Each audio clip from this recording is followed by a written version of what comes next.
À la veille de l'ouverture du marché de Noël de Colmar, présentation ce matin en préfecture du dispositif de sécurité. Alexandra Lay avec Vincent Lemiel nous le détaille. Ici, au marché de Noël de Colmar, plus d'1 million de visiteurs sont attendus. Alors, autant de monde nécessite un grand dispositif de sécurité.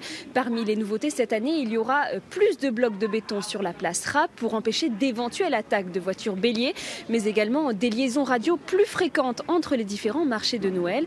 L'autre crainte aussi, c'est cette actualité, c'est la manifestation des Gilets jaunes ici même. Mais comme nous le disait le préfet ce matin en conférence de presse, il ne tolérera aucun débordement.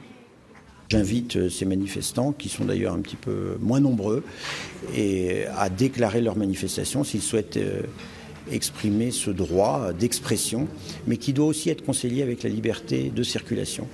Et si je constate à nouveau des points bloquants, il y aura une intervention des forces de l'ordre pour libérer la circulation.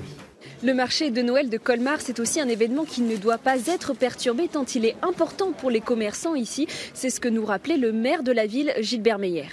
Pour certains professionnels, les 6 semaines de marché de Noël représentent 3 mois de chiffre d'affaires, voire 4.